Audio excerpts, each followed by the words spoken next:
Hey guys, how are you all. मेरा नाम है रमनदीप सिंह। स्वागत है आपका मेरे चैनल एएफएलएम के अंदर। एंड गाइस, आज की जो मैं वीडियो के अंदर बात करने आया हूँ वो बात कर रहा हूँ journey of a CA CMA student. आप सीए कर रहे हो, सीएस कर रहे हो, सीएमए कर रहे हो, कुछ भी कर रहे हो प्रोफेशनल कोर्स, तो हमारी जर्नी जो होती है वो कैसी होती है। मतलब मैं क्यों बता सकता हूँ, क्योंकि ऑब्वियस सी बात है कि मैं खुद क्वालिफाइड सीएस हूँ, तो मैं उस स्टेज से निकला हूँ। तो मैं कभी कभी सोचता हूँ कि यार हम लोगों ने कितने सेक्रीफाइसेस करें। आज हम इतना एंजॉय कर रहे होते हैं ना, तो मेरे को ना वो चीजें ध्यान नहीं आती। अब मगर मैं सोचता हूँ कभी कभी, जैसे अब मैं बच्चों से मिलता हूँ और मैं उनके हालात देख रहा होता हूँ तो बड़ा अच्छा लगता है कि यार हम भी कभी इस फेज से निकले थे लेकिन निकल गए। तो मैं बात बताता हूँ एक छोटी सी, और कुछ इसमें मोटिवेशन की बात भी रहेगी।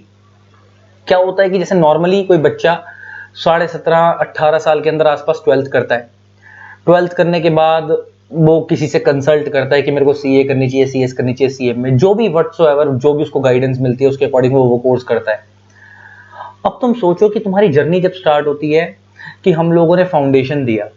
फाउंडेशन देने के बाद जब हम लोग फाउंडेशन लेवल तक धीरे धीरे पढ़ाई चालू हो रही होती है, जब हम एंटर के अंदर आते हैं, एग्जीक्यूटिव के अंदर आते हैं, इंटर में आते हैं, तो हम सुबह 6 बजे उठते हैं, क्लास जा रहे होते हैं, है ना। और हम जब सुबह उठ रहे होते हैं, सबसे बड़ी खासियत कि हमारी जर्नी के साथ साथ अगर तुम देखोगे तो हमारे पेरेंट्स की स्ट्रगल कितनी है कि हम सुबह उठ रहे हैं तो हमारे पेरेंट्स हमारे साथ उठ रहे हैं। और अगर हम 7 बजे उठेंगे या 6 बजे उठेंगे तो हमारी माँ हमसे 1-1.5 घंटे पहले उठेगी कि मेरे बच्चे को खाना बनाकर देना है, खाना बनाकर देना, ताकि बच्चा क्लास में जाए तो भूखा ना रहे। सुबह नाश्ता भी खिलाएगी, उसके लिए दिन का खाना भी बनाकर देगी, उसके बाद बच्चा दिन में पढ़ेगा। आजकल वर्चुअल क्लासेस का जमाना हो गया तो बच्चा सारा दिन पढ़ता है, तो घर में भी रहता है। अगर वो क्लासेस में नहीं जाता तो माँ घर में सारा दिन लगी रहती है, कुछ ना कुछ बनाकर देती रहती है।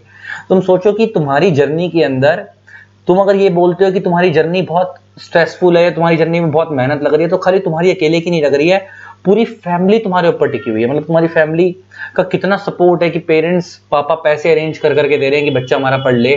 मम्मी हमारे को पैसे अरेंज, मम्मी हमारे को मेहनत कर करके पढ़ा रही है, हमारे को थोड़ी थोड़ी देर में पूछ लेती है क्या खाना है क्या नहीं करना। कहीं अगर आप बाहर जाते हो फेस टू फेस क्लास लेने तो नाश्ता सुबह खिला के भेजती है, दिन की रोटी बनाकर भेजती है। कितने बच्चे ऐसे हैं, क्योंकि आपको पता है कि सीएसईएस सीएमए के अंदर ज्यादातर बच्चे मिडिल क्लास फैमिली या बिलो मिडिल क्लास फैमिली से आते हैं। बहुत रिच क्लास फैमिली से, ऐसा नहीं कि लोग करते नहीं है, करते हैं लेकिन बहुत कम करते हैं। तो ज्यादातर जो बच्चे होते हैं तो उनके पेरेंट्स कैसे कैसे फीस अरेंज करके जब इनको भिजवाते हैं ना, तो मैं कई बार देखता हूँ।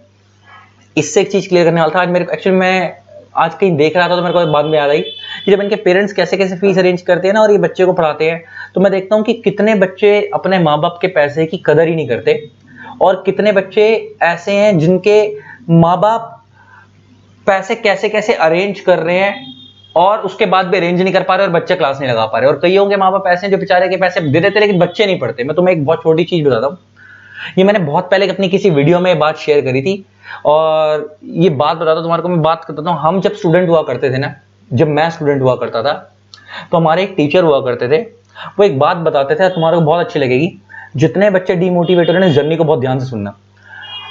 हमारे एक टीचर हुआ करते थे और वो एक चीज बोलते थे कि एक बच्चा आया उनके पास, और वो बच्चा आकर बोलता है सर को कि सर मेरे को ना, उसके फादर बोलते हैं कि मेरे को अपने बच्चे की सीएस की क्लास लगवानी है। तो सर कहते हैं हम पढ़ा देंगे, क्या दिक्कत है। तो बच्चे के पेरेंट्स पूछते हैं कि आपकी फीस कितनी है। तो सर बोलते हैं कि सीएस फाउंडेशन की फीस हमारी 15,000 रुपये है। ये बात मैं तुम्हें बता रहा हूँ 2008-9 की, हमारे सर बता रहे हैं 2008-9 की बात है। तो हमारे सर बताया करते थे। तो बच्चे के फादर बच्चे की तरफ शक्ल देख रहे हैं और हमारे सर बच्चे के पापा की तरफ शक्ल देख रहे हैं कि इन्हें 15,000 रुपये बहुत ज्यादा लग गए क्या। तो 2 मिनट तक उस लड़के के फादर चुप हो गए जो बच्चे का अपना एडमिशन कराने आए थे। तो उसके टीचर ने फादर से पूछा कि सर क्या हुआ। तो उस बच्चे के फादर कहते हैं कि सर मैं अपने बच्चे को पढ़वाना चाहता हूँ, इसको कुछ बड़ा बनता देखना चाहता हूँ, लेकिन मेरे पास इतने पैसे नहीं कि मैं 15,000 रुपये एक बार में दे दूं। मैं आपको रोज के 100-100 रुपए करके दे जाऊंगा, आप मेरे बच्चे को पढ़ा दो।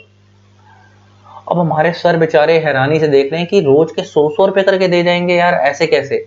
और इतने बुरे हालात क्यों है कि 100 रुपए दे देके जाएंगे और बच्चा पढ़ेगा। तो उन्होंने बच्चे से पूछा कि बच्चे पापा करते क्या हैं। तो वो बच्चा कहता है कि सर मेरे पापा ना ऑटो चलाते हैं, और वो ऑटो भी अपना नहीं है, किराए का है। तो पहले किराया निकालते हैं, उसके बाद सीएनजी का खर्चा निकालते हैं, उसमें से कुछ बच जाएगा ना तो वो आपको देंगे, वो पैसा उसमें से भी 100 रुपए आपको रोज का दे जाएंगे। तो हमारे सर कहते हैं कि अच्छा बेटा ऐसा है, तो बेटा मेरी तरफ से उसके फादर को कहते हैं कि मेरी तरफ से इस बच्चे की फाउंडेशन से लेकर फाइनल तक की फीस माफ है, लेकिन शर्त यह है कि बच्चे का रिजल्ट आना चाहिए, बच्चे का रिजल्ट आना चाहिए। उस बच्चे ने फाउंडेशन दिया, first shot qualify, rank holder बना। उसने एग्जीक्यूटिव के बोथ ग्रुप दिए, first shot qualify, rank holder बना। फाइनल के 4 ग्रुप होते थे उस टाइम पे सीएस फाइनल में, उसने 4 में से 2 निकाले, 2 में वो फेल हो गया। फिर उसने दोबारा दिए 2, बाकी 2 भी निकल गए। तो 2012 या 13 के अंदर वो हमारे सर के पास वापस आया और उसने बोला हमारे सर को कि सर मैं सीएस बन चुका था और मैं आर्टिकलशिप कर रहा था और अब मेरी बहुत अच्छी कंपनी में जॉब लगी है और अब मेरे पापा ऑटो नहीं चलाते, अब मेरे पापा ऑटो नहीं चलाते, मेरा बहुत अच्छा पैकेज लगा, तो जो है वो आपकी बदौलत है। तो मैं देखता हूँ कि यार इतना प्राउड फील, और जिस दिन तुम जिंदगी में कुछ बन जाओगे ना, मैं तुम्हें अपनी बात बताता हूँ, मैं जिस दिन बना ना, तो जो तुम्हारे माँ बाप के चेहरे पे खुशी होगी। मैं जब बना ना तो मैं तो खुश था तो था, मेरी माँ रो रही थी, है ना, और पूरे मोहल्ले में वो बता रही थी और पूरे रिश्तेदारों को फोन करके मेरा पुत्र सीएस बन गया है, और वो रोई जा रही है। मैं मम्मी से पूछ रहा क्यों रो रहे हो, तो कह रही चुप कर तू, खुशी के आंसू है। तो जो तुम्हारे माँ बाप के चेहरे पे चमक होगी, जो तुम्हारे माँ बाप के चेहरे पे खुशी होगी ना, वो बेटा वो अलग ही होगी। तुम्हारी मेहनत, जो खुशी मैंने उस टाइम पे देखी थी ना, खैर अब तो मेरा टारगेट यही होता है कि भगवान की तरफ से बरकत इतनी है कि हम लोग जितने शौक होते हैं उनके पूरे कराते हैं, लेकिन इस हालात तक आज भगवान ने बना दिया है। लेकिन जब वो मैंने उनके चेहरे पे खुशी देखी ना, तो तुम्हारे से ज्यादा खुशी तुम्हारे पेरेंट्स के चेहरे पे होगी।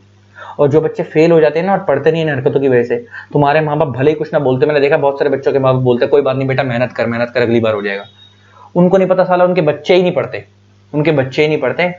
तुम्हें नहीं पता, वो तुम्हारे मुंह पे बोल जाते लेकिन पीछे से बहुत दुखी होते हैं वो, कि हमारा बच्चा साला पढ़ा नहीं और हमने इतना मेहनत करी उसके बाद वो करा।